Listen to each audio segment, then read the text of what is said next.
When my entire family skipped my daughter's birthday party and then demanded $1,850 from me the next week, I thought the betrayal couldn't get worse, until they called the police on me.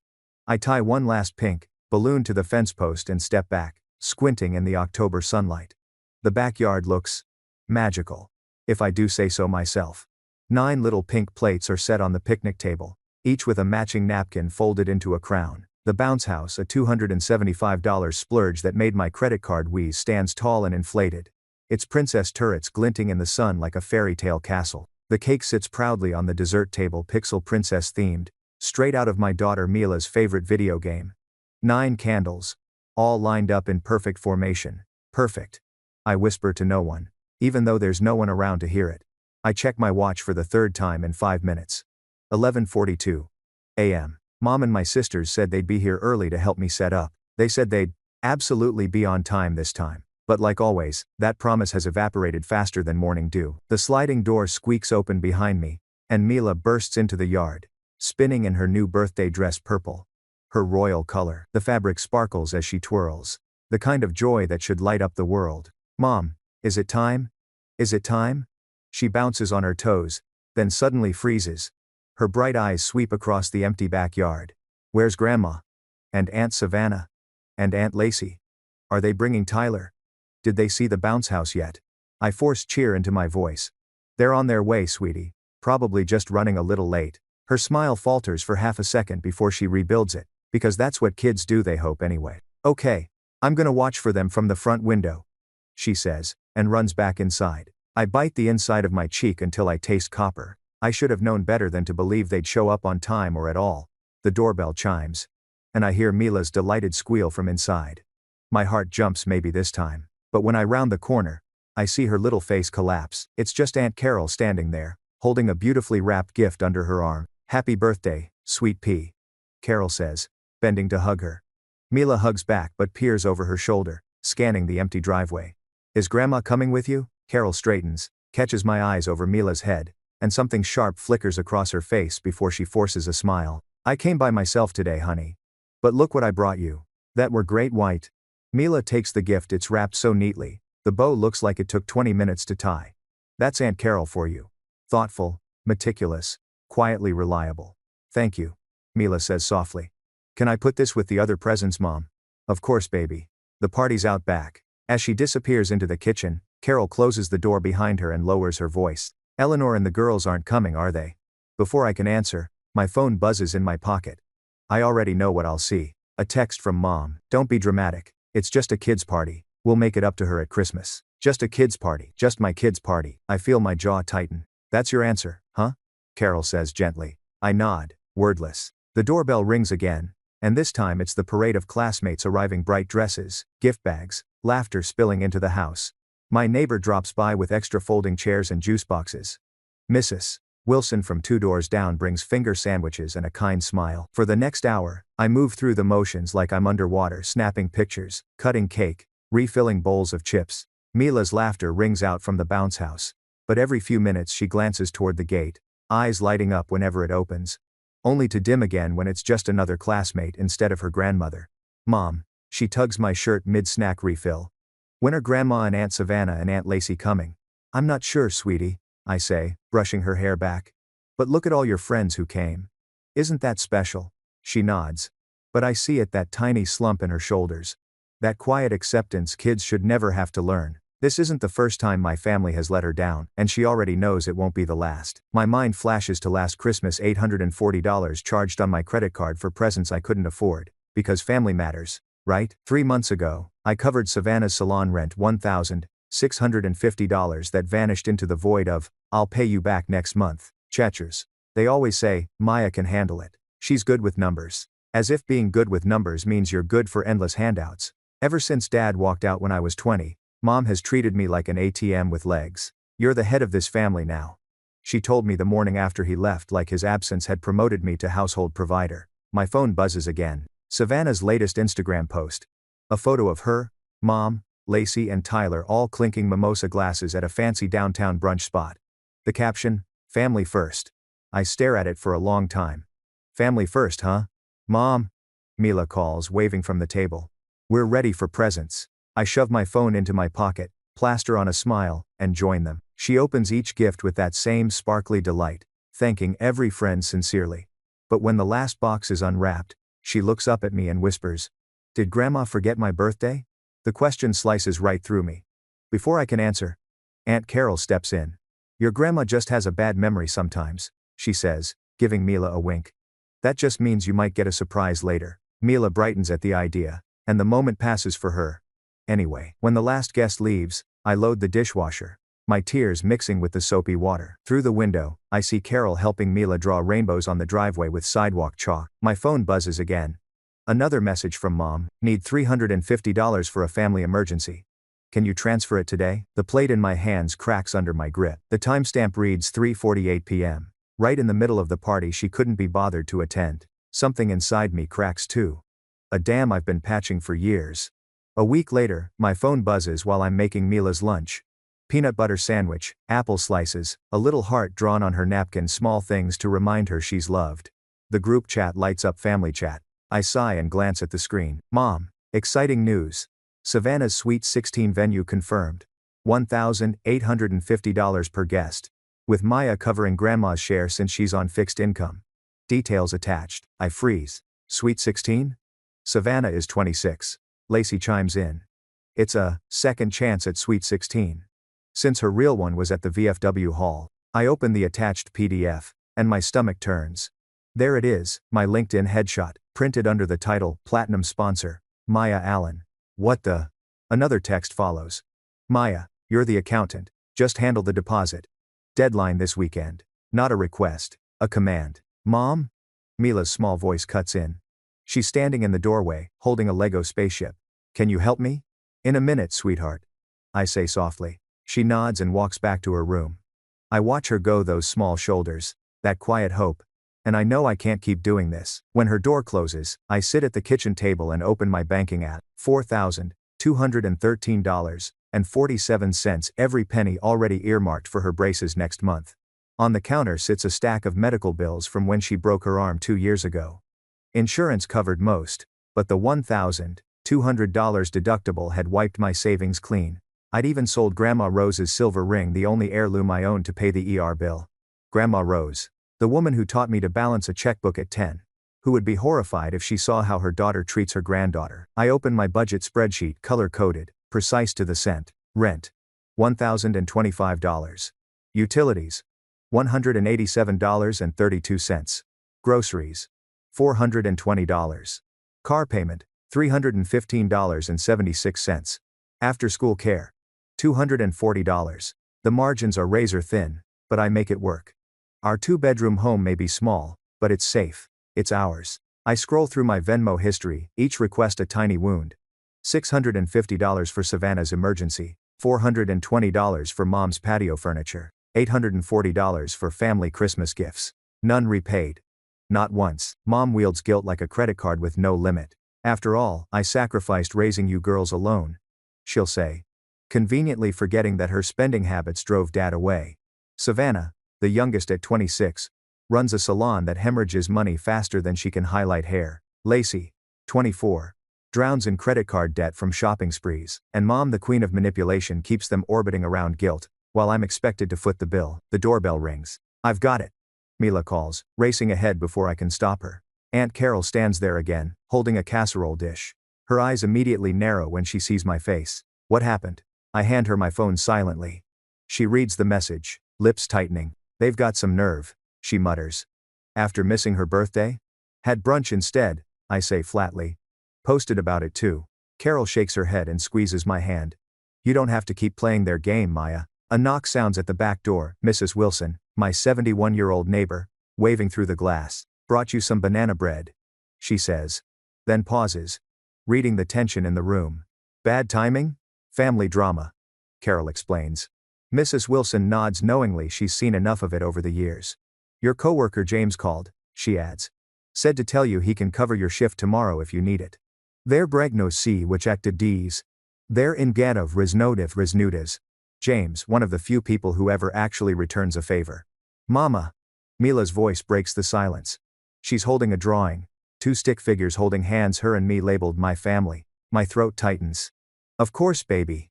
I whisper as I pin it to the fridge. That night, after tucking her in, I hear her tiny voice through the door. God. Please make grandma like me more. Something inside me shatters completely. Back at my laptop, I open my email and there it is, a forwarded hotel contract for Savannah's Suite 16, signed 3 weeks before Mila's birthday. They knew. They'd planned it that way. I create a spreadsheet every Venmo request from the past 3 years. The total climbs until I feel dizzy. $23,470. Next to that, I mark 14 vacation days taken for family emergencies, hospital visits, errands, parties. 0 days where anyone watched Mila so I could rest. On Facebook, Mom posts a family photo. So blessed with my girls. Propped just enough to cut me out completely. That's when something shifts. Not an explosion. A quiet clarity. I open Venmo and type a new payment. To Mom. Amount. $1. Memo. Congrats. My thumb hovers over send. I think of Mila's face at her party, waiting by the gate for people who never came. Click. A blue checkmark appears. Screenshot saved. Folder name, boundaries. For the first time in years, I can breathe. By noon, I'd made 3 phone calls that should have happened years ago. The locksmith arrived around 2:15 p.m. A short, broad-shouldered man named Frank, who whistled through his teeth as he replaced both front and back locks. His invoice read $175, less than what my sisters would usually ask for a small favor. All set, ma'am, Frank said, handing me 2 shiny new keys. No one gets in without these. Exactly the way I want it, I said, smiling faintly. While Mila napped on the couch, I sat at the kitchen table, laptop open, a fresh spreadsheet blinking on the screen. Every unpaid loan from the last 3 years, every text, every just this once, every dollar I'd swallowed in silence. The total hit $23,470 again. That number had followed me like a shadow, enough to buy a decent used car, a year of community college, or the braces Mila needed. I stared at it until my eyes burned. My phone buzzed, dozens of notifications piling in like an avalanche. I silenced it. I'd already decided. I wasn't answering. Instead, I drafted an email to the hotel, hosting Savannah's Suite 16. I attached screenshots, showing that I never authorized my name or business credentials for sponsorship. The hotel manager replied within an hour, apologetic and efficient. He confirmed my name would be removed immediately. For the first time in years, I felt clean. Not free yet, but on my way there. That night, Mila and I sat at our little kitchen table, eating spaghetti and watching cartoons on the tiny TV I'd bought secondhand. She giggled at something on the screen. Tomato sauce on her chin. I looked at her and thought, this is enough. We are enough. Then, at 8:47 p.m., the doorbell rang. Through the peephole, I saw them, my mother, flanked by Savannah and Lacey, faces twisted in anger. Maya Allen, open this door right now. Mom's voice sliced through the night air. I stepped back, pulse hammering. The pounding began, fists on the door, the bell ringing non-stop. Is that Grandma? Mila whispered, clutching her stuffed rabbit. Yes, I said calmly, but she forgot to call first. It's too late for visitors tonight. The pounding grew louder. Savannah's voice cut through. You can't hide in there forever. After everything we've done for you. My phone buzzed with new texts, one after another. You're betraying this family. How dare you embarrass us with the hotel? What kind of daughter acts like this? I glanced through the peephole again. Neighbors had started watching. Mr. Patterson stood on his porch, arms crossed. The Rodriguezes peeked through their blinds. For once I wasn't scrambling to fix the scene. I just stood there, breathing. And then came the flash of blue lights. Police. Of course, they'd called the police. When I opened the door, I was met with a familiar face. Officer Thompson. Mila's former soccer coach. Evening, Miss Allen, he said gently. We got a call about a family dispute, something about threats and a withheld heirloom. Behind him, Mom puffed up like a peacock. She's refusing to return property that belongs to our family, she announced, voice loud enough for the neighbors to hear. And she's been sending threatening messages. Mila gripped the back of my sweater, peeking out with wide eyes. Her stuffed rabbit dangled from one arm. I kept my voice steady. Of course, officer, you can come in. And Surdens crated in from the cupola. At the kitchen table, I laid everything out. Texts, receipts, emails, even the screenshot of my $1 Venmo payment. I've been financially supporting them for years, I explained. I changed my locks because I'm setting boundaries, not because of any heirlooms. There are no threats. Just me saying no for the first time. Officer Thompson scrolled through my phone, eyebrows slowly climbing higher. When he finished, he leaned back in the chair. They're used to you taking care of everything, he said. Now you're changing the rules. That's always hard for people to accept. He stepped back onto the porch, where my family waited. Their confidence cracked as he spoke to them. A few minutes later, they left, faces red, movements jerky. Mom jabbed her finger toward me one last time before storming off. When the street finally fell quiet, I double-checked the locks, then turned to find Mila sitting on her bed, tiny legs swinging over the edge. "Mom," she whispered. "Am I not important enough? Is that why Grandma and my aunts didn't come to my birthday?" The question knocked the air out of me. I knelt beside her. "No, sweetheart. You are the most important person in the world. That's why I have to protect you from people who don't value us." My phone buzzed on the nightstand. A text from Mom. "You'll regret this. Family is everything." I deleted it without hesitation. When I tucked Mila in, she looked peaceful for the first time in weeks. "It's just us, honey," I whispered, brushing her hair. "And that's plenty." After she fell asleep, I scrolled through my phone again. A message from Aunt Carol. "You did the right thing. They're furious, but truth is on your side." Mrs. Wilson wrote next. "Those brownies cooling on my counter won't eat themselves. You fought the right fight today." And James from work. "Need extra shifts? I can swap Tuesday for your Saturday." Then, an email from Mila's teacher. "She seems happier this week.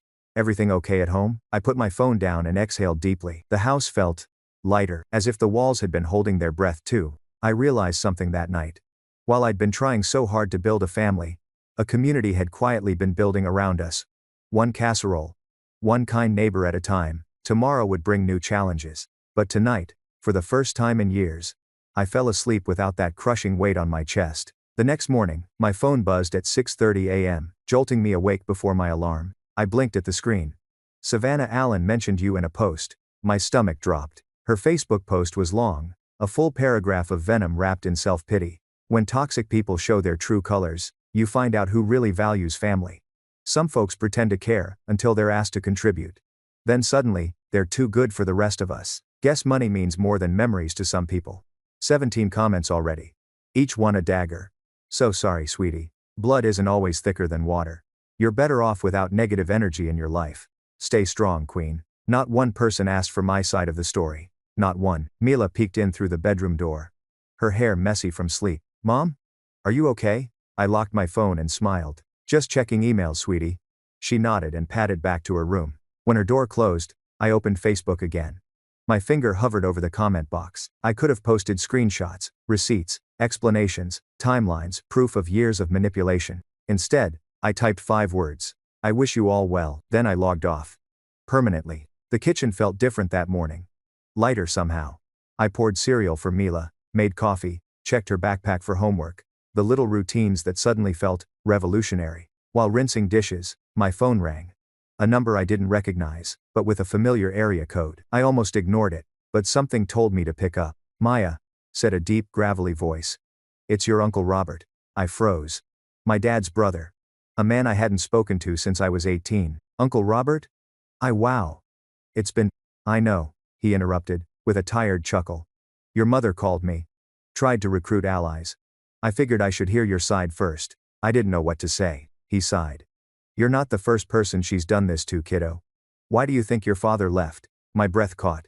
"What do you mean? History repeating itself?" he said. "She drained him for years. Then she moved on to you. In the comment for haddock, in a comment for happens." 20 minutes later, he texted me a photo. My dad at Robert's 5th birthday, shoulders slumped, eyes hollow, the same expression I'd seen in my own mirror for years. That's when it hit me. I wasn't breaking the family. I was breaking the cycle. A knock at the door pulled me back to the present. Mrs. Wilson stood there again, holding a warm casserole dish. "Chicken and rice," she said, pressing it into my hands. "The ladies from Street Marks will bring more tomorrow." "Mrs. Wilson. That's really not." She cut me off with a kind but firm look. "Some of us have been exactly where you are. Family can be wonderful. Or it can be quicksand. We've got eyes on your street, just in case certain cars drive by. You're not alone, dear." Then she handed me an envelope tucked under the dish. Inside, a $200 gift card, and a small note. For Mila's needs. No name. No strings attached. I sat down, the casserole still warm in my lap. Tears blurring my vision. These people owed me nothing. Yet here they were, the very definition of family. That night, after putting Mila to bed, I opened my spreadsheet again. For the first time, I recalculated without factoring in family emergencies. The numbers shifted. $732 freed up every month. Enough for braces, enough for her education fund, enough for peace. I opened a new savings account in Mila's name and transferred the first deposit. A start. A seed. The next morning, I went grocery shopping. The same store, same aisles, but everything felt different. I still compared prices, but I wasn't calculating each item against invisible debts. At the checkout, I saw a bouquet of tulips, $24. A little luxury I would have never justified before. This time, I grabbed them, because beauty, I realized, is also a kind of healing. Saturday morning came quietly, sunlight streaming through the blinds, the smell of coffee filling the kitchen, and Mila padding around in her favorite rainbow pajamas that were getting just a little too small. "Mom?" she said casually, her voice light as she poured cereal into her bowl. "Aren't we going to Aunt Savannah's party today?" My hands froze mid-fold over a dish towel. "What party, sweetheart?" "The Sweet 16 thing," she said, shrugging. "It was on your calendar before. Taylor from school said her mom is going. She's friends with Grandma." I stared at her, the old guilt bubbling up like a reflex I hadn't learned how to silence. For a second, I almost considered it putting on a smile, grabbing a gift, pretending everything was fine. But before I could respond, she added, "I don't really want to go anyway. Those parties are boring. You have to wear itchy clothes and smile all the time." That broke the spell. I laughed, a real laugh. One that came from somewhere deeper than habit. "How about we go to the park instead? The basketball courts should be empty this early." Her face lit up instantly. "Can we get ice cream after?" "Absolutely," I said. "We'll make a day of it." And so, instead of sequins and fake smiles, we spent the morning under an open sky. Mila shot hoops in her sneakers, her hair flying, her laughter echoing across the empty park. For the first time in months, I wasn't counting minutes or worrying about how much gas I had left in the tank. Later, we sat in a booth at Dairy Dream, sharing a chocolate fudge sundae, $7 and worth every penny. Chocolate dripped down Mila's chin as she giggled about beating me at horse. A woman at the next table smiled at us. "Would you like me to take your picture?" she asked. I hesitated for a second, then handed her my phone. She snapped a photo of us. Mid-laugh, faces pressed together, sticky with fudge, and utterly, beautifully real. When I looked at the photo, it hit me. This was what family looked like, not the staged holiday portraits Mom insisted on every year, where everyone's smiles looked forced and my father always stood an inch too far from her. This one, messy, imperfect, full of life, felt like home. "I like this better than a fancy party," Mila said between spoonfuls. "Yeah," I whispered, smiling. "So do I." That evening, my phone chimed with a message from Aunt Carol. "You dodged a bullet." I frowned, wiping my hands on a dish towel. Before I could ask, another message followed. "Sweet 16 disaster. Complete train wreck." I sank into a chair, torn between curiosity and guilt. Before I could type a reply, my phone rang. "Maya," Carol said, laughing breathlessly. "You would not believe it. They seated your mother right next to the smoke machine. You know how her asthma gets." I tried not to laugh but failed miserably. "Oh no. Oh yes," she continued. "She spent half the night coughing and scolding the event staff. Savannah fought with the DJ over every song, Lacey spilled wine on the cake table, and when the bill came, Carol's voice dropped to a gleeful whisper. Eleanor went white as a ghost. Apparently, they went way over budget without your platinum sponsorship. They kept glancing at the empty chair where you were supposed to sit like they'd saved a spot for your wallet." I pressed my hand over my mouth, trying to hide a laugh. Then guilt crept in. "I shouldn't be happy about that." "It's not happiness, sweetheart," Carol said gently. "It's called consequence." I stared at the tulips on the table, still fresh, still bright, and for the first time in a long time, I didn't feel anger or shame. Just peace. The next morning at work, I was organizing client files when a shadow fell across my desk. I looked up to find my mother standing there. In my office, at my workplace, wearing her Sunday church dress, pearls, and a tight, brittle smile. "We need to talk," she said loudly, so half the office could hear. Every muscle in my body went rigid. "Mom, this isn't appropriate. I'm working." She ignored that completely, and set her purse down on top of the spreadsheet I'd been updating.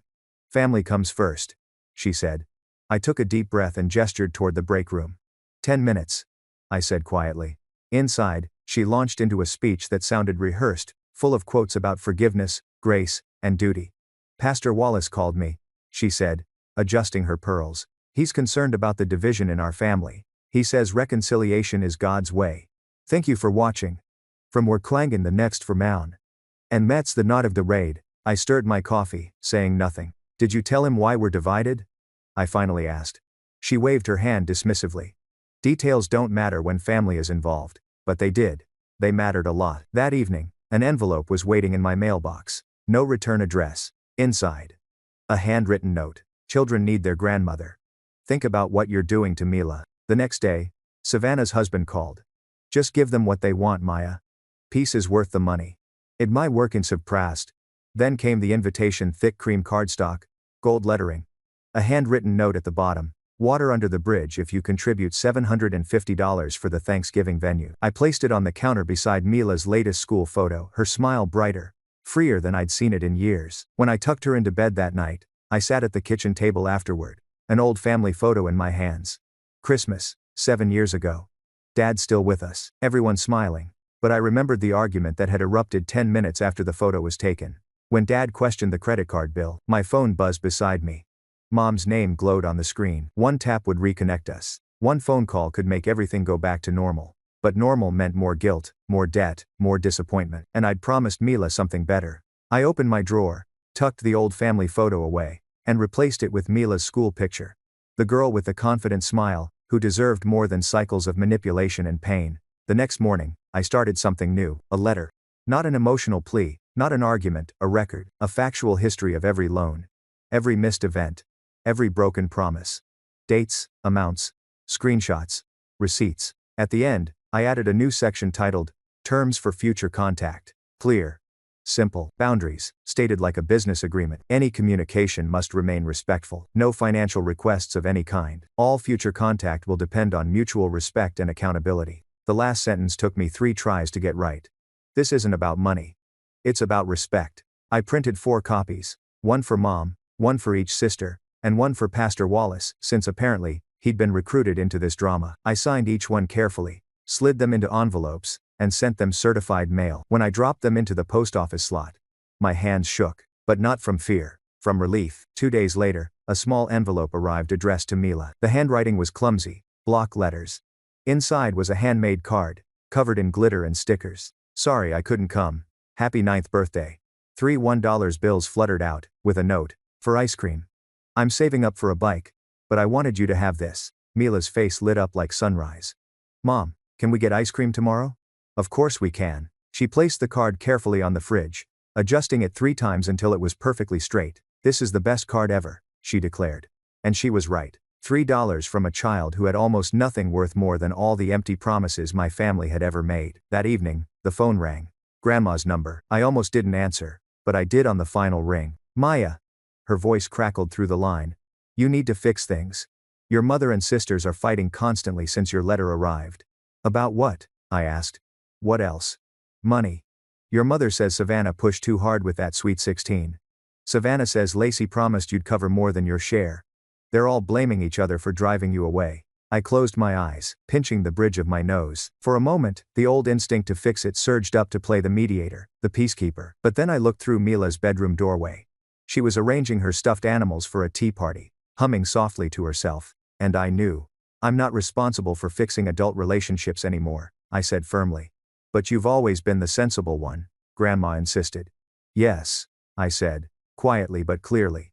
That's exactly why I'm making a different choice now. That weekend, I pulled out a can of soft yellow paint and a roller. The beige living room walls, the same dull color they'd been since the day I moved in, needed change. Mom, you missed a spot, Mila said, pointing near the ceiling. Her purple t-shirt splattered with yellow dots like tiny stars. Got it. Eagle eyes, I said, stretching higher.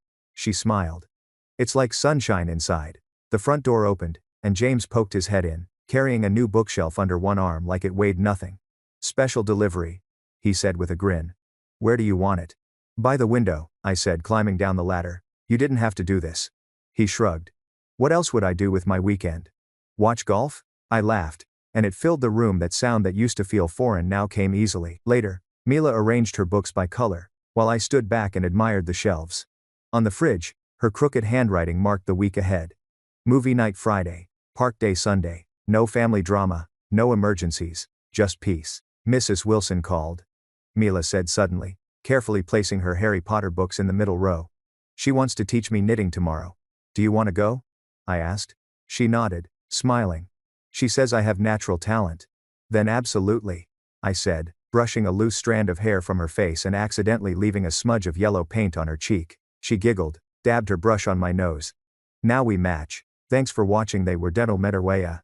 Rain proof to and man. And just like that, the house felt more alive than it ever had before. 2 weeks later, I found myself standing in the back of Mila's third-grade classroom, surrounded by colorful poster boards and the smell of glue sticks. The sign above the whiteboard read, "My Hero Project." Each child took turns presenting. Some spoke about firefighters, doctors, or famous athletes. One little boy held up a poster of Spider-Man, explaining how heroes always protect people, even when they're scared. And then, it was Mila's turn. She stood at the front of the room, her hair in a messy ponytail, holding a poster board covered in crayon drawings and glitter. My heart squeezed just looking at her. She looked so confident, so calm. "My hero," she began, "is my mom." I froze. The words hit harder than I expected. On her poster were 2 stick figures holding hands under a sunset, and above them, written carefully in pink marker, were the words, "My mom taught me that love doesn't hurt." The classroom fell quiet. Her teacher, Mrs. Langston, pressed a hand over her heart, and I couldn't move. Mila continued. "My mom says love means helping, not hurting. It means showing up. Even when it's hard. She always shows up for me, the breading and self. In it is no side." She turned, smiling at me from the front of the room, and I swear, I saw the little girl who once stood at a birthday party gate waiting for people who never came, finally realizing who did. When it was over, the kids clapped, and Mrs. Langston handed Mila a sticker shaped like a gold star. She ran up and hugged me, tight. "You did amazing," I whispered. "So did you," she said with a grin, her words so innocent and yet so perfectly right. That night, I found a handwritten note in Mila's backpack from Mrs. Langston. "Mila seems more confident these days. Whatever you're doing, keep it up." I pinned it to our fridge beside her poster. For once, our home didn't feel like a place of survival, it felt like a place of growth. A few weeks later, Christmas cards started arriving. One had my mother's handwriting. I hesitated before opening it, but curiosity won. Inside, the message was dripping with guilt in her familiar cursive. "Family should be together during the holidays. We've all made mistakes. Let's not let pride ruin us." Right beneath it, Savannah's text popped up on my phone. "I miss my niece. Tyler asks about her." Then Lacey's email followed about a family healing retreat in Arizona. The price tag? $2,300 per person. I actually laughed out loud, a sharp, disbelieving laugh that startled even me. I read each message twice, waiting for that familiar ache of shame and obligation. It never came. I typed one calm reply to all 3. "We've moved forward. I wish you well." And that was that. Our Christmas tree that year was small, just 4 feet tall. A little crooked, and perfect.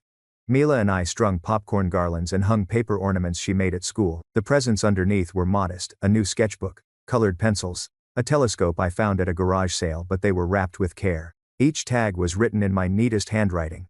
To Mila, "Love Mom." Mrs. Wilson came by with apple cider. James showed up with a casserole so heavy on cheese that even Mila wrinkled her nose at it. And Aunt Carol, bless her, drove 3 hours just to be there, walking in with a tin of cookies and that big comforting hug I didn't know I needed.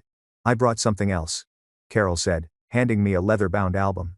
The first page read, in elegant cursive, "Our family of 2. I traced the words with my fingertips. "It's beautiful," I whispered. "Room to grow," Carol said, smiling toward Mrs. Wilson and James chatting in the kitchen. That night, as we gathered around the small tree, laughter filling the space, I realized something simple but profound. This was family. Not the kind bound by guilt, but by choice. By kindness. By showing up. January brought new beginnings. I joined a support group for single parents at the community center, something I never thought I'd do. At first, I just listened. Stories of broken homes, financial chaos, and rebuilding from nothing. Each one echoed pieces of my own life. But instead of judgment, there was understanding, shared strength. By February, I was volunteering at Mila's school once a month, reading to her class, organizing bake sales, helping kids with math homework. It felt good grounding to be part of something stable. Uncle Robert started sending postcards again. From everywhere. It seemed Denver, Portland, a tiny fishing town in Maine. Each one had a handwritten line of encouragement. "Proud of you, kiddo. Keep building something that's yours." One day, a postcard arrived with a quote scribbled in his shaky handwriting. "When you stop feeding what drains you, you start to grow." I kept it taped to my mirror. As another October crept closer, Mila's 10th birthday, I started planning early. No bounce house this time. No expensive decorations. Just a picnic at the park, a homemade cake, and friends who actually showed up. The invitations went out, not to family, but to neighbors, classmates, and the people who had become part of our lives over the past year. Mrs. Wilson promised to bring sandwiches. James volunteered to handle the grill. Aunt Carol offered her famous lemonade. I made a list of everything we needed, double-checking it twice. For the first time, planning a celebration didn't fill me with anxiety. It felt joyful. Then one afternoon, while sorting the mail, I noticed a familiar handwriting on a small envelope. My mother's. Inside was a birthday card for Mila. Simple. No lecture, no manipulation. Just, "Happy birthday, granddaughter." And tucked inside a crisp $50 bill. I stood there for a long moment, card in hand. I considered returning it. But then I thought of something Aunt Carol once said. Boundaries don't always mean cutting people off, they mean choosing the terms of connection. So I smiled softly, slid the bill into Mila's birthday fund, and placed the card on the fridge beside her hero poster. Maybe people could change, or maybe I'd just changed enough to decide what mattered. That night, after Mila was asleep, I sat at our kitchen table with the journal Aunt Carol had given me for Christmas. On the first page, in her looping handwriting, she'd written, "Write your truth, and it'll never own you again." So I wrote about the pink balloons and the bounce house that stood waiting for people who never came. I wrote about the text that broke me. "It's just a kid's party." About the Venmo requests that piled up like invisible debts. About the night I changed the locks. The flashing police lights. The neighbors who showed up instead of the family who didn't. And I wrote about the moment I finally understood that family isn't the people who demand you prove your love, but the ones who love you without keeping score. When I finished, I looked up at the framed photo hanging on our wall. Mila and me, flanked by Aunt Carol, Mrs. Wilson, James, and Uncle Robert. All of us, smiling at the park that weekend. Below it hung a small wooden plaque that James had made in his workshop.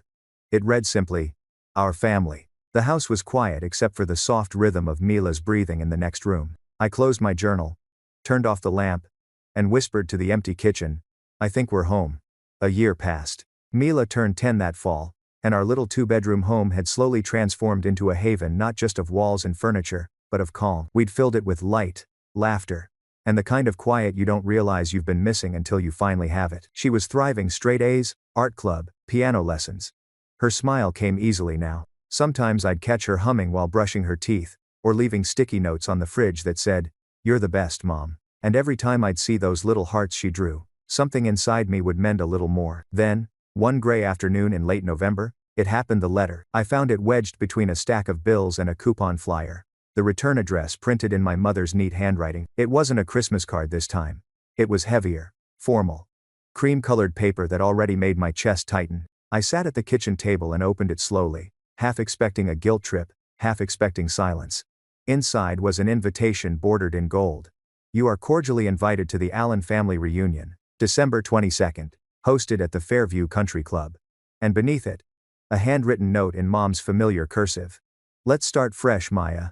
Everyone will be there. Please don't keep Mila away from her family forever." I stared at the letter for a long time. Forever. That word stung not because she said it, but because for once, she was right about one thing. Time was passing. Mila was growing up fast. And as much as I'd protected her from the toxicity, a small part of me wondered if maybe I was protecting her too much. I set the letter down, poured coffee, and thought about every moment that led here. The broken promises, the police that night, the letters I'd mailed, the silence that followed. And still, something in me whispered, "You're stronger now. You could face them." That evening, I found Mila curled up on the couch reading. "Sweetheart," I said carefully, "Grandma sent an invitation. That would draw. It is not like the Dallins." She looked up, wary. "To what?" "A family reunion. They want us to come." Her face fell into that same expression I'd seen too many times, the mixture of hope and hurt. "Are you going?" I hesitated. "I'm not sure yet." She looked at me for a long moment, then said softly, "You always say love doesn't hurt. I don't think Grandma learned that yet." I smiled, amazed at how wise she'd become. "You might be right." She nodded. "Can we still make cookies that day?" "Absolutely," I said. "Ours will probably taste better anyway." She grinned and went back to her book. And that was that, or so I thought. A week later, my phone buzzed. "Aunt Carol, did you get your mother's invitation?" she asked immediately, her voice tinged with concern. "Yeah," I said. "Still thinking about it." She sighed. "They're doing it for show, you know. Your mother's been bragging to her church group that the family's finally coming back together. She even hired a photographer. I leaned against the counter, pinching the bridge of my nose. Of course she did. She's trying to rewrite the story, Maya, Carol said gently. Make it look like you were just going through a phase. I laughed bitterly. A phase called setting boundaries? Exactly. We were quiet for a while. Then she added softly, you don't owe them anything. Not attendance, not forgiveness. But if you do go for you, not them. The day of the reunion came faster than expected. I told myself I wasn't going. I told myself I'd ignore it completely. But that morning, as I brewed coffee, I caught my reflection in the window, and saw a woman who no longer flinched at confrontation. So I made a choice, not to attend, but not to hide either. I wrote a letter. Dear Mom, I hope your event goes beautifully. I'm genuinely glad you're finding reasons to celebrate. But I won't be attending. I've worked hard to create peace in my life, and I can't step back into chaos pretending it's love. Mila and I are happy, and I wish you the same. Take care, Maya. I sealed it, mailed it, and let the silence speak for itself. That weekend, instead of attending a country club brunch, Mila and I built a fort in the living room. We draped blankets over chairs, stacked pillows, and lit it with the soft glow of her fairy lights. She called it the Peace Palace. Inside, we watched movies, ate popcorn, and laughed until my sides hurt. Outside, rain poured against the windows. I thought of the family I'd left behind, the expensive brunches, the curated smiles, the endless expectations, and I felt nothing but relief. Midway through the movie, my phone buzzed again. A photo from Aunt Carol. The family reunion. Mom in her pearls. Savannah with a forced smile. Lacey scrolling her phone in the corner. Everyone seated at a long white table that somehow looked colder than winter itself. Beneath the image, Carol had typed just 2 words. Still worth it. I smiled and put the phone away. Outside, the rain softened. Inside, my daughter snuggled closer, whispering, best day ever. And in that moment, I believed her. Christmas morning came quietly. Mila tore open her presents: a new sweater, a watercolor set, a box of puzzles, each one small but chosen with care. When she opened the last one, her eyes widened. A second-hand camera with a note that read, for new memories. She squealed, throwing her arms around me. I'm gonna take pictures of everything, and she did. The rest of the morning, she ran around snapping photos of everything. The tree, the cookies, even the messy sink full of dishes. When she was done, she said, we should make an album. Like Aunt Carol's. Let's do it. I said, smiling. We sat together at the table, gluing photos onto pages, writing captions like Our Peace Palace, and Mom's Weird Pancakes. When we were done, she added one last page. At the top, in her careful handwriting, she wrote, people who show up, and in the will to an inch of their finding and self-you my dot off. And we deadly were lively. And under it, she glued 5 photos. Me. Her. Aunt Carol, Mrs. Wilson, James. I couldn't stop smiling. That page, more than anything else, was proof that the cycle was broken. But life, I would learn, has a way of testing every boundary you build. It started in early January, with another phone call, one I didn't expect, and one that would test everything I thought I knew about forgiveness. It was late, almost 9 p.m., when my phone buzzed across the kitchen counter. Unknown number. The screen read. Normally, I would have let it go to voicemail, but something, maybe instinct, made me pick up. Hello? Maya? The voice was strained, fragile. It took me a second to recognize it. It was Savannah. For the first time in years, my sister sounded small. Maya, I didn't know who else to call, she said, her breath shaky. It's Mom. She's in the hospital. For a moment, I didn't say anything. The silence on the line stretched between us, filled with years of resentment and unspoken words. Savannah's voice trembled. Please, Maya. I'm not asking for money. I just thought you should know. The old instinct to jump, to fix, to take charge, flared like a match. But I didn't let it burn me this time. What happened? I asked, my tone even. She collapsed during her church volunteer shift. They said it was her heart. She's stable now. But Savannah's voice cracked. She keeps asking for you. I closed my eyes, gripping the counter. I could almost hear the ghosts of the past whispering. She needs you again. Except this time, I wasn't 20 years old and powerless. I was 35. A mother. A woman who'd rebuilt her life from ashes. I'll think about it, I said quietly. Savannah didn't argue. For once, she just whispered, okay, and hung up. That night, sleep didn't come easily. I lay awake listening to the soft hum of the heater. The faint sound of Mila breathing down the hall. Every memory felt sharper in the dark, the way Mom used to call me, the strong one. The way she'd twist that praise into obligation. The way she'd cry when I couldn't send money fast enough. The guilt, the debt, The constant tightrope walk of love that always came with strings attached. But then another image appeared. Mila, 10 years old, her voice steady. You always say love doesn't hurt. I don't think Grandma learned that yet. I exhaled. Maybe it wasn't about her learning. Maybe it was about me deciding who I wanted to be.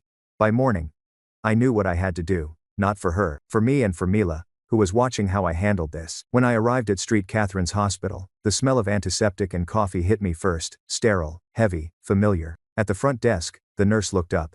Family of Eleanor Allen? Yes, I said quietly. Her daughter. She smiled kindly and pointed toward the cardiac wing. Room 214. My heart pounded as I walked down the hallway, each step echoing louder than the last. Through the half-open door, I saw her, my mother, pale. Smaller somehow. Her hair thinner. Her hospital gown too big for her frame. For a moment, she didn't see me. Savannah sat by the window, her eyes rimmed red. Lacey hovered near the bed, scrolling on her phone. When Mom finally looked up, her breath caught. Maya, she whispered, voice trembling. You came. I stood there, frozen, unsure whether to step closer or turn back. I did, I said simply. How are you feeling? She reached for my hand, but I hesitated before taking it. Her skin felt fragile, her grip weaker than I remembered. I thought I'd never see you again, she murmured. I thought you'd given up on me. I met her gaze. I didn't give up, Mom. I just stopped letting myself be hurt. Her eyes glistened. You always were so dramatic, she tried to say with a faint smile. But it came out broken. And just like that, the old patterns tried to return, humor, deflecting guilt, denial, masking pain. But I wasn't that daughter anymore. A nurse came in to check her vitals, giving us a few moments of reprieve. Savannah stood, rubbing her temples. I'm sorry for how everything went down, she said softly. The party, the money, all of it. You were right. We were wrong. It was strange hearing her say it like my brain couldn't quite process the words. Lacey chimed in without looking up from her phone. We were just following Mom's lead. I glanced at her. You're adults, you made choices. That shut her up. When the nurse left, Mom spoke again, her voice faint. I wasn't perfect, Maya. But I did what I thought was best. I sat down. You made me responsible for everyone else. That wasn't best for anyone, not for me, not for Mila, not even for you. Tears welled in her eyes. I didn't know how else to keep us together. You could have started by showing up, I said quietly. For Mila's birthday. For me. The room fell silent, except for the rhythmic beeping of the monitor. Savannah turned toward the window, wiping her eyes. For a long time, none of us spoke. And then, softly, Mom said, I saw the picture Carol posted. You looked happy. I am, I said. She nodded weakly. Good. You deserve that. When then stack some side and capped it in tu nabe. For a woman who once used guilt as a second language, that sentence sounded like a foreign one. Uncertain, halting, but real. Over the next hour, we talked in fragments. Nothing profound. Nothing that magically healed years of damage, but enough to stop the bleeding. When visiting hours ended, I stood. I'll check in again this week, I said. Mom squeezed my hand. Maya? Yes? Tell Mila, I said happy birthday. I know it's late, but I will, I said softly. As I turned to leave, Savannah hugged me. It was awkward, hesitant, but genuine. Thanks for coming, she murmured. Take care of her, I said. I will. That is not of there more en one so count. The sit of Kompelen so kind for in marking. That night, back home, Mila was waiting by the door. How was Grandma? She asked, eyes wide with concern. She's sick, but she's getting better, I said honestly. Mila nodded. Are you mad at her? I thought about it. Not anymore, I said finally. But I'm still careful. She tilted her head. Careful? Yeah. Love can forgive without forgetting. It can be kind without being blind. She smiled like she understood more than I expected. Can we send her a card? My throat tightened. Yes, sweetheart. That's a good idea. That night, we sat together at the kitchen table. Mila drew a big red heart on the front of a card and wrote inside. Get well soon, Grandma. Love. Mila. Simple. Pure. No conditions attached. I sealed it, stamped it, and thought, this is how the cycle breaks, not with anger, but with clarity. A week later, Mom was discharged. Savannah texted me updates every few days, short and neutral. Mom's recovering. Doctor says she needs rest. Lacey moved back in with her for now. It wasn't reconciliation, exactly more like a truce. A quiet ceasefire after a long war. And honestly, that was enough. Weeks passed. Life went on. Mila's braces finally came in, she beamed in the mirror, grinning through metal brackets. "I look like a superhero," she said proudly. "James helped me repaint the porch." Mrs. Wilson started a knitting circle that met in my kitchen every Wednesday. The laughter that filled our home now wasn't borrowed or forced, it was earned. Then one afternoon, while clearing out old papers, I found something that stopped me cold, an unopened envelope at the bottom of a stack of files. The return address read, Fairview County Clerk's Office. Inside was a notice from months ago, notification of inheritance, estate of Robert Allen, Uncle Robert. He'd passed away quietly in March, and he'd left something behind for me and for Mila. The envelope trembled in my hands. I read the words twice, then a third time, as if my eyes needed proof of what they were seeing. Notification of inheritance, estate of Robert Allen, Uncle Robert. The man who sent postcards from every corner of the country. The only person from my father's side who'd ever reached out after Dad left. And now? He was gone. I sat down at the kitchen table, the late afternoon light slanting across the wood. Mila was in her room practicing piano. The soft notes of Claire de Lune floating down the hallway, uneven, halting, but beautiful. The letter said there would be a small estate reading the following week at a law office downtown. I hadn't even known Uncle Robert was sick. The last postcard he'd sent was just 2 months ago, from a small coastal town in Oregon. Salt air and second chances. He'd written in his messy scrawl. "You're doing good, kiddo, keep going." And now there'd be no more postcards. For the first time in a long while, I cried. Not the kind of tears that come from exhaustion or guilt, but from the quiet ache of losing someone who saw you, who understood without demanding anything in return. A week later, I sat in the small waiting area of the law office, clutching a tissue and my purse. Aunt Carol sat beside me, her presence steady as always. "You okay?" she asked softly. "I'm not sure," I said truthfully. "He was always just there, you know? Like a quiet lighthouse in the distance." She nodded. "He loved you, Maya. He told me once you reminded him of your dad before things fell apart." The attorney, a gray-haired man named Mr. Keller, appeared in the doorway. "Miss Allen? We're ready for you." I followed him into a modest office lined with books and a single photo of Robert taken years ago, holding a fishing rod and laughing. The sight of it broke something in me, and healed something else all at once. "Your uncle didn't have much family left," Mr. Keller began gently. "His estate is fairly simple. He left a small monetary inheritance to you and your daughter, along with a letter." He handed me an envelope, yellowed at the edges, my name written in Robert's familiar, shaky handwriting. Inside was a note that smelled faintly of salt and paper. I unfolded it carefully. "Maya, if you're reading this, it means I finally ran out of time or postcards. I watched from a distance as you tried to hold a family together that didn't want to be held, and I saw you finally choose yourself. That's not selfishness, that's survival. I made the same mistake your dad did. We both loved your mother in ways that broke us. She has a way of making people believe love means sacrifice. But you figured out something neither of us could.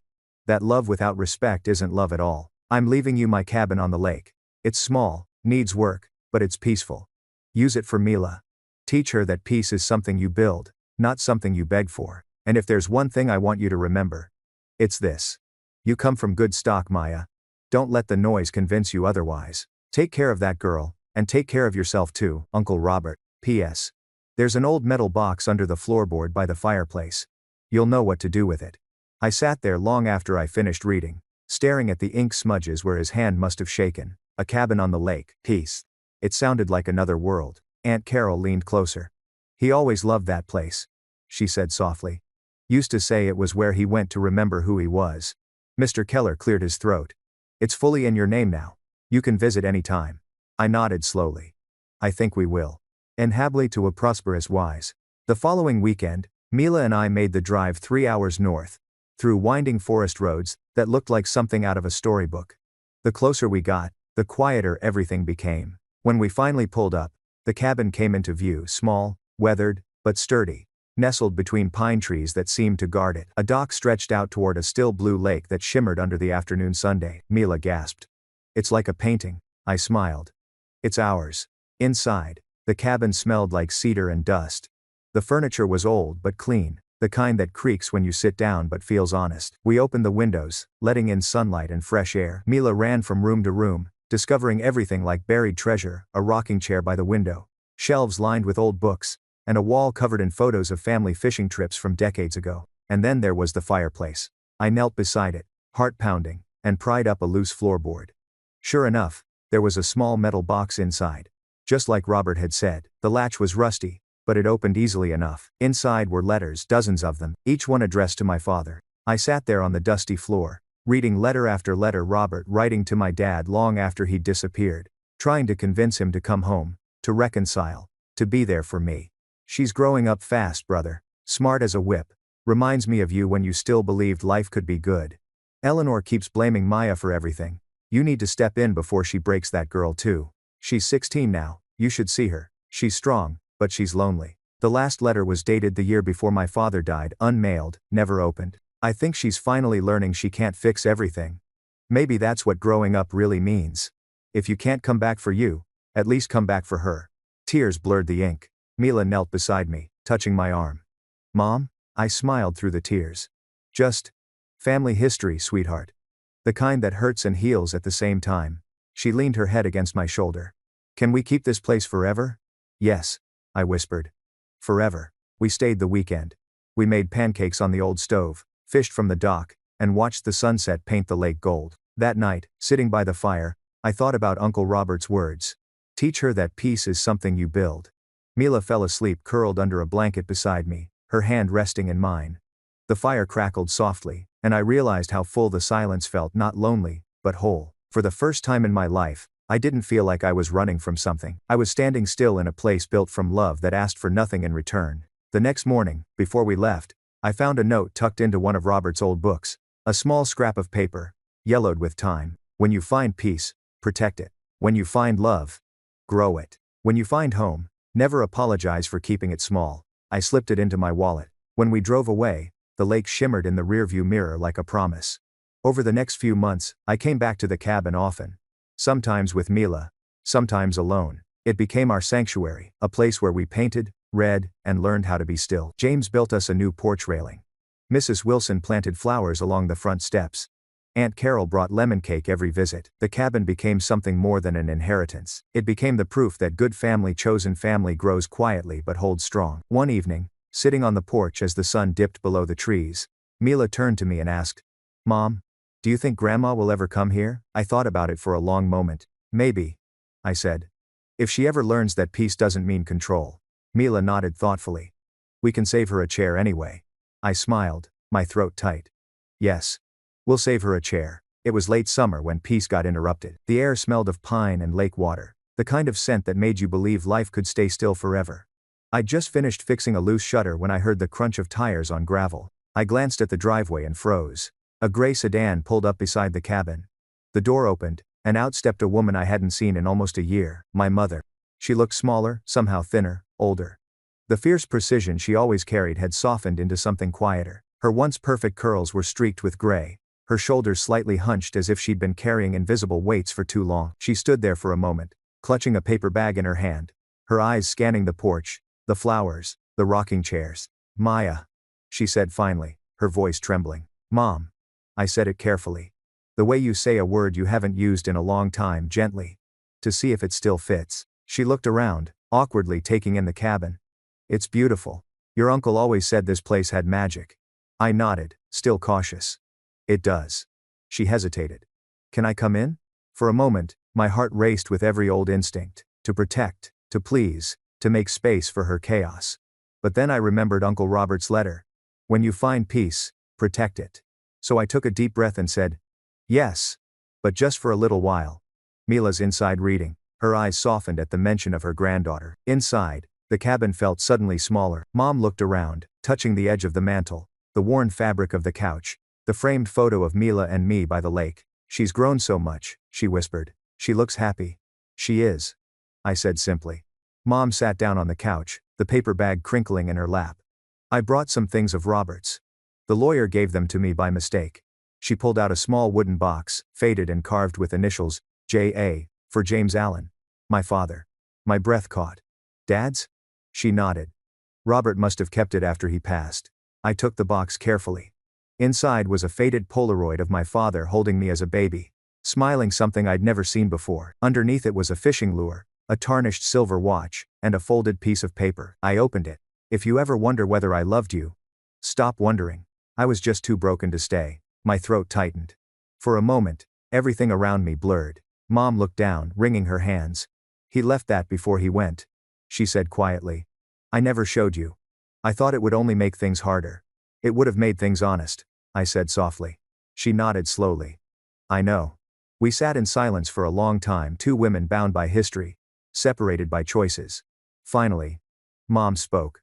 I was angry after he left. Angry at him. Angry at the world. Angry at myself.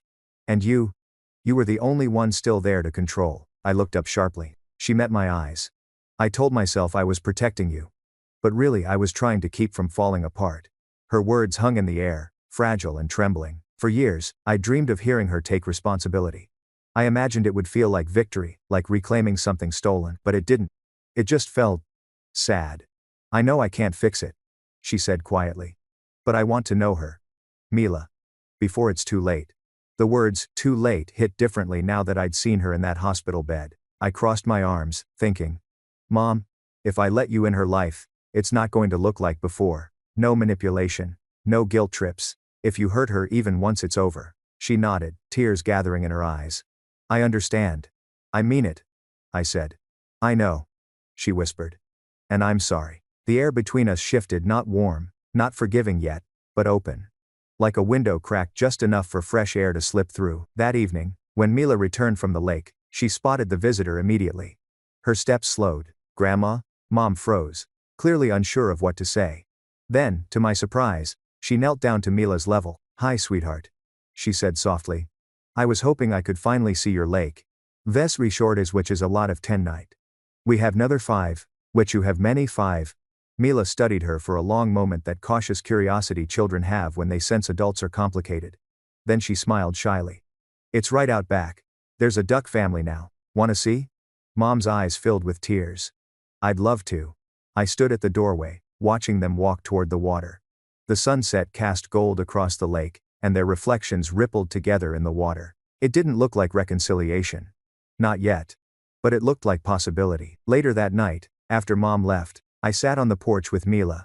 The air smelled of smoke and pine. Are you mad that I invited her? She asked gently. No, I said honestly. I'm proud of you. She smiled. She said she liked my duck drawing. I laughed softly. That's a good start. We sat in comfortable silence for a while. Then she looked up at me and said, You know, Mom, I think she's trying. I stared at the stars. Maybe she is. Will she come back? If she does, I said, it'll be because she chooses kindness this time. The next week, she did come back, not unannounced, not demanding just quiet visits. Sometimes with soup, sometimes with old photos, sometimes just to sit by the lake, and each time, I saw a little more of the woman she could have been, if fear and pride hadn't hardened her for so long. One evening, she looked out at the water and said softly, I never learned how to be gentle. But I'm trying, and I believed her. A few weeks later, Mila came home from school with a drawing she'd made. 3 stick figures holding hands under a blue sky labeled Mom, me, and Grandma. I pinned it to the fridge, next to her hero poster. When Mom saw it, her voice caught. I didn't think I'd make it back on the fridge, she whispered. I smiled gently. Neither did I. One night, as the crickets hummed outside, I sat alone on the porch, thinking about Uncle Robert. I could almost hear his voice in the breeze. When you find peace, protect it. But don't lock the door on redemption. Forgiveness wasn't about forgetting or excusing.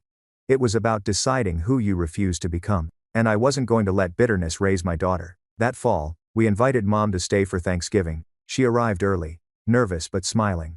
No pearls, no perfection, just a woman carrying a pie and a genuine attempt.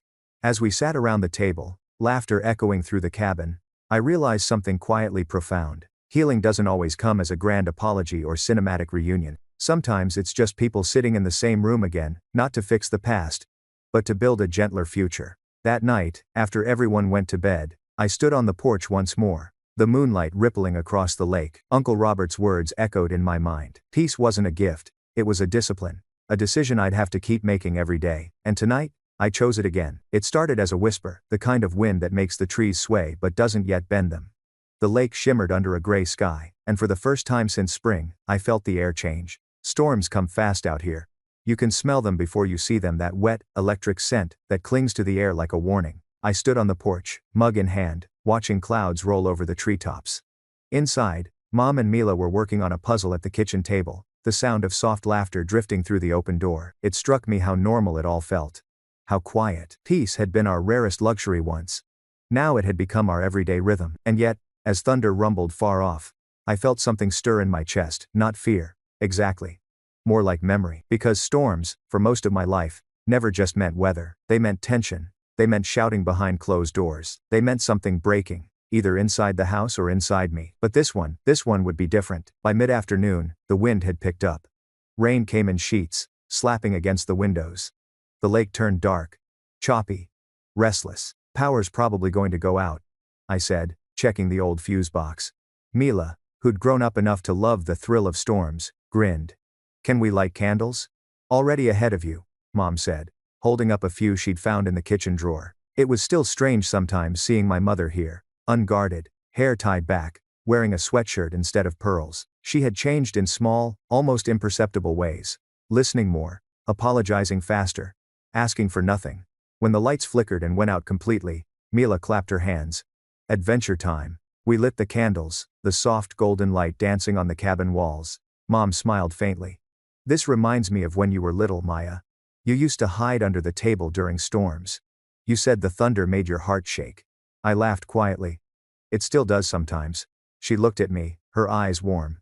But you don't hide anymore. That simple sentence landed deeper than she probably meant it to. By evening, the wind howled like an animal. Branches thudded against the roof. Water sprayed through the cracks near the window frames. But inside, the three of us sat close, telling stories, laughing, taking turns making shadow puppets against the wall. Then, just as I thought the night might stay gentle after all, a crash sounded outside, sharp and heavy. Mila jumped. What was that? I grabbed a flashlight. Probably just a branch. Stay inside. But when I opened the door, rain slashed across my face. The old pine by the dock had split, half of it leaning dangerously close to the cabin roof. I stepped out, heart pounding. The wind roared, tearing at my jacket. Maya! Mom's voice shouted behind me. Get back inside. I just need to check if it's going to fall. I yelled back. Before I could take another step, lightning flashed white and blinding, followed almost instantly by a deafening crack of thunder. The ground shook. I stumbled back, heart hammering. For a second, everything went still, the kind of silence that's worse than the noise. Then I heard my mother's voice again, closer this time. You're soaked, she scolded, grabbing my arm. You'll get yourself killed. I turned toward her and something inside me snapped and softened all at once. Because for the first time in decades, she wasn't yelling from behind a wall of pride or judgment. She was just scared. For me. We hurried back inside, drenched and breathless. Mila ran to us, eyes wide. Are you okay? We're fine, Mom said, brushing wet hair from her face. Then she looked at me, half laughing, half crying.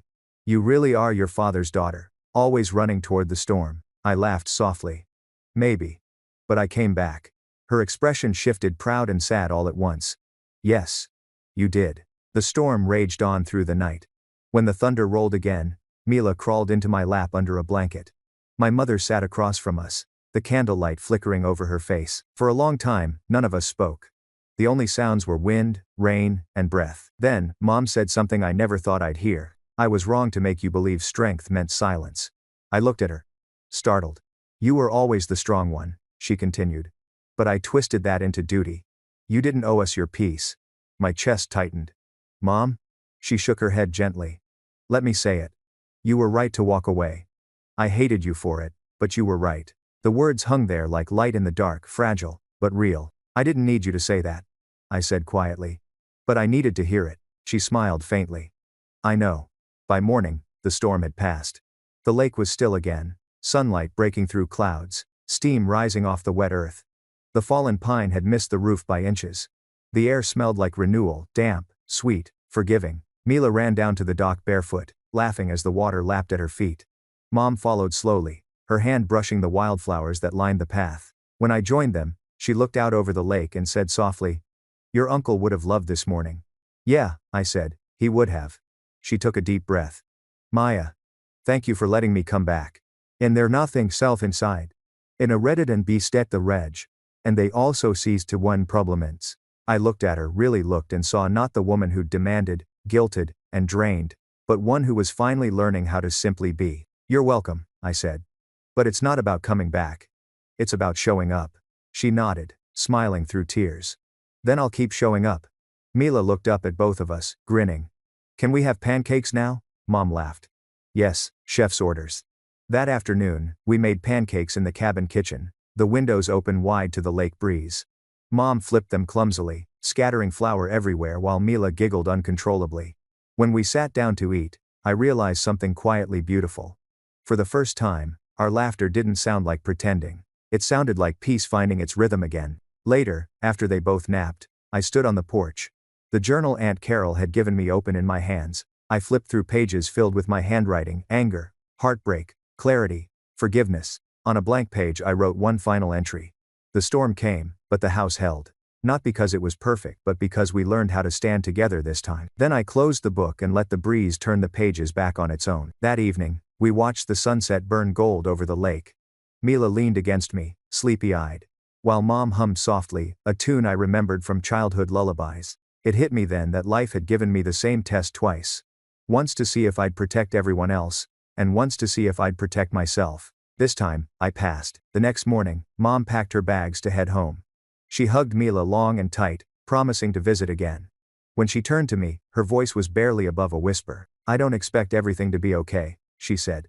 "But I'm grateful you let me try." I smiled. "That's all any of us can do." She nodded, tears in her eyes, and drove off down the gravel road, her car shrinking to a dot, and then disappearing into the trees. For a long time, I stood there watching the dust settle. Then I went back inside, where Mila's laughter echoed through the cabin, the sound of a legacy rewritten. That night, as stars blinked over the lake, I whispered a quiet thank you to Uncle Robert, to my father, even to the storms.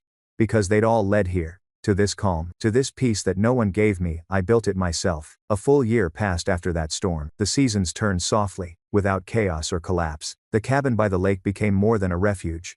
It became part of our story, stitched into our weekends, our mornings, our quiet rituals. Every Friday, we packed the car with books, flour for pancakes, and Mila's growing collection of art supplies. Every Sunday night we drove home under the stars, singing loudly and off-key to whatever song came on the radio. Peace wasn't something distant anymore. It was ordinary. It was ours. By the next summer, Mila was 11, and had turned into something both fearless and tender. She'd started helping Mrs. Wilson plant vegetables by the cabin porch, and spent afternoons sketching the lake, capturing its moods the way I used to journal mine. One afternoon, while we were repainting the porch railing that James had helped build, the mail truck came bumping down the gravel road. The driver waved and handed me a stack of envelopes, bills, flyers. A thin white envelope with handwriting I didn't recognize, addressed to Miss Mila Allen. "Mail for me?" Mila's eyes went wide, her hands covered in blue paint. "Looks like it," I said, handing it over. She tore it open carefully and unfolded the paper inside. Her eyes scanned the first line. And then she froze. "Mom," she whispered. "It's from Grandma." It skied down. I took the letter gently, my chest tightening. The handwriting was shaky but familiar. Together, we read it aloud. "Dear Mila, by the time you read this, I hope you still like the lake. I hope your mother still laughs at your jokes, and that you know how deeply she loves you. I wanted to tell you something I never told her until it was almost too late. She was my second chance, the proof that love can start over even when you've ruined it the first time. You remind me of her when she was little, brave, kind, unafraid to tell the truth. I'm sorry I missed so many of your birthdays. I can't change that.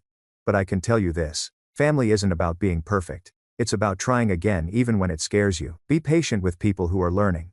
And keep painting the world with the colors you see. Love always. Grandma Eleanor." When I finished reading, the world felt still, the kind of silence that comes not from emptiness, but from reverence. Mila looked up, blinking fast. "Mom, when did she write this?" I turned the envelope over. The postmark was from 2 weeks earlier. "I guess right before she left," I said softly. Mom had passed quietly, at home, a few days before the letter arrived. Savannah had called to tell me, her voice calm, almost humble. There'd been no drama, no demands, just a quiet end, and an unexpected peace. Mila's lip trembled. I didn't get to say goodbye. I knelt down, cupping her face. "She said goodbye her way, sweetheart. She made sure you'd know she loved you. That's what matters." Mila nodded slowly, her eyes glistening. "I think she finally learned how to be gentle." My throat tightened. "Yeah, I think she did." That evening, we sat on the dock, watching the sky fade into pink and gold. Mila held the letter in her lap, tracing the edges with her fingers. "Mom," she said quietly, "do you think people can change after they're gone? Like and said relast in with word. With conster going at Goddard. Come kin terror." I looked out at the lake, the still water reflecting the fading light, and thought about every storm, every silence, Every slow, painful lesson it took for us to get here. Yes, I said finally. Because the people they loved keep growing. And that's a kind of change too. She smiled, small and sad, but hopeful. Then I'll keep growing for her. I slipped my arm around her. That's exactly what she'd want. A week later, Savannah and Lacey came to the cabin. It was awkward at first, small talk, cautious laughter, memories tiptoeing around grief. But there was no bitterness this time, no venom, just three sisters trying, for once, to meet in the middle. Savannah placed a small urn on the porch railing. She asked to be here, she said softly. She said the lake made her feel close to Dad. We stood in silence as the evening wind picked up. The water rippled gently, catching the last light of the Sunday. Do you want to say something? Lacey asked. I swallowed. Yeah. I looked at the water, at the reflection of the three of us standing there. Older, quieter. Finally learning what peace meant. She wasn't easy to love, I said. But she tried, in the only way she knew. And at the end, she gave us the one thing she never could before, a reason to forgive. Is not the safe or which would have contents. Which would not the nor Jenny experiment. Savannah nodded, wiping a tear. She'd be happy you said that. Mila stepped forward then, holding the letter. She tore off a small corner and let it drift into the water. So, she can still see my colors, she whispered. The paper floated, glimmering under the sunset, before sinking into the stillness. That night, we made dinner together, the kind of meal Mom would have loved. Roasted chicken, lemon pie, laughter that filled the cabin until it felt alive again. After Savannah and Lacey left, I sat by the fireplace alone, the room glowing with soft light. I pulled out Uncle Robert's old box and added Mom's letter beside his. 2 generations, 2 very different kinds of love, both flawed, both human, both trying to make peace before the end. I closed the box and whispered, thank you, because somehow, through every broken moment, they had both given me something priceless, the chance to build better. Weeks turned into months. Life kept moving, gently this time. Mila's art began winning small local awards. Mrs. Wilson started calling her, the little painter of Fairview. James and I, after years of quiet companionship, began something softer, dinners that turned into long talks that turned into something almost like love. And through it all, the lake stayed the same, reflective, forgiving, patient. One morning, Mila came running out of the cabin, waving her newest drawing, the three of us at the dock. The sky behind us, a swirl of blue and orange. At the top, she'd written in her careful handwriting, "This is what peace looks like." I looked at it for a long moment and realized she wasn't just painting the lake. She was painting our life. And for the first time, I wasn't just surviving my story, I was living it. That evening, I opened my journal again. The last entry was from the storm a year ago. I added one final line beneath it. The house held through every storm. Now the walls hum with laughter, and the air smells like home. I closed the book and placed it on the shelf beside the old wooden box. Through the window, I could see Mila asleep on the couch, the letter from her grandmother resting on the table beside her sketchbook. Outside, the lake shimmered quietly under the moonlight, calm, endless, whole. And in that stillness, I finally understood what Uncle Robert meant when he wrote, "When you find home, never apologize for keeping it small." Because it wasn't small at all, it was everything. 10 years later, the lake still shimmered the same way it always had, still glassy in the mornings, still gold at sunset. The trees were taller, the cabin sturdier, the air quieter. And yet, everything had changed. Mila was 21 now. A painter. An art student at a small college 2 towns over, spending her summers right here, where the world had first taught her what peace sounded like. She stood by the dock that morning, barefoot, her sketchbook balanced against her knee. The light caught her hair the same way it used to when she was a child. For a moment, it took my breath away. I watched from the porch, coffee mug in hand, as she dipped her brush into a jar of lake water, and dragged the color across paper, slow, careful, deliberate. It wasn't just art, it was memory. She was painting the cabin, the porch, the old pine stump by the shore that had once nearly fallen in a storm. I smiled. Some things survive because someone chooses to stay and rebuild them. Inside, the house smelled of lemon polish and old wood. The walls were lined with pieces of our life. The first drawing Mila ever sold. Aunt Carol's knitted blanket. Mrs. Wilson's framed photo from her 90th birthday. James's carved wooden plaque that still hung above the fireplace. Our family. A small phrase that had carried us through decades of rebuilding. The cabin had grown, just a little. A new porch swing. A second bedroom added by James before he passed 3 winters ago. His tools still hung in the shed, organized the way he'd left them, his quiet testament to building things that last. Sometimes, on windy nights, I swore I could still hear his whistle in the rafters, The same tune he used to hum when he worked. That morning, as I dusted the mantel, I found the old wooden box again, the one from Uncle Robert. The metal hinge squeaked when I opened it. Inside, the letters were still there. His postcards, my father's watch, my mother's note to Mila, all of them worn now, fragile, but safe. Each one a fragment of the story that had shaped us, messy, human, unfinished. I took out my journal, now full from cover to cover, and slid it into the box beside theirs. A quiet closing of the circle. Then I added a note of my own. For Mila. When you were little, you once asked me what family means. I didn't know how to answer then, but I do now. Family is anyone who shows up when the storm hits and stays long enough to help rebuild the roof. Keep this place alive, sweetheart. Let it keep teaching you what love looks like when it's real. Mom. I closed the lid. The latch clicking softly, the sound of something finished, and yet beginning again. That evening, Mila joined me on the porch, holding a new painting still glistening with wet paint. Want to see? She asked. Her smile a reflection of the girl she used to be. I nodded. She turned the canvas toward me. It showed the cabin at sunset, not perfect, not symmetrical, but full of light. In the window, she'd painted two figures, an older woman at the table, a young girl painting by the water. In the corner, she'd written in her delicate script, "The place that built us." My chest tightened. It's beautiful, I said. It's yours, she replied softly. I'm entering it in the gallery show next month. But afterward, it belongs here. Always here. The air around us hummed with that same stillness. Uncle Robert used to talk about the kind that felt like time pausing to listen. I reached over and squeezed her hand. You know, I said quietly. I used to think the lake saved me. But it was you. She smiled, her eyes glimmering. You saved both of us, Mom. It say what it may. When the sun dipped below the horizon, the sky turned to liquid gold. Mila stood and walked to the edge of the dock, the same one where we'd once watched storms roll through. She took something from her pocket, the letter from her grandmother, folded and faded. She whispered something I couldn't hear, and let it go. The paper fluttered down, touching the water, rippling once before sinking into the deep. The lake carried it away quietly, as if it understood. Later, under a sky full of stars, I sat alone on the porch. The sounds of crickets and water blending into one long, peaceful lullaby. I thought of everyone who had shaped this journey. My father, who taught me to see truth even when it hurt. My mother, who taught me that love can evolve.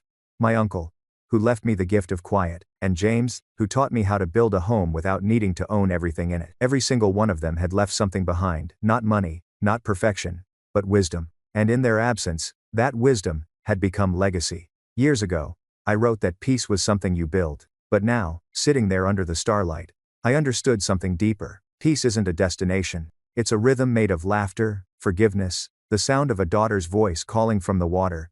Mom, look at the sky. I looked up at the reflection of stars on the lake. At my grown child laughing under the universe. And I felt something close to holy. This was the life we rebuilt from the ruins. This was the proof that love, when chosen, endures. Before going inside, I whispered one last line into the night, the words catching softly on the breeze. The storm ended years ago. The water's calm now, and for the first time in my life, I know it's going to stay that way. The lake shimmered back, silent and golden, as if agreeing. And just like that, the story closed not with thunder, but with quiet. The kind of quiet that feels like home.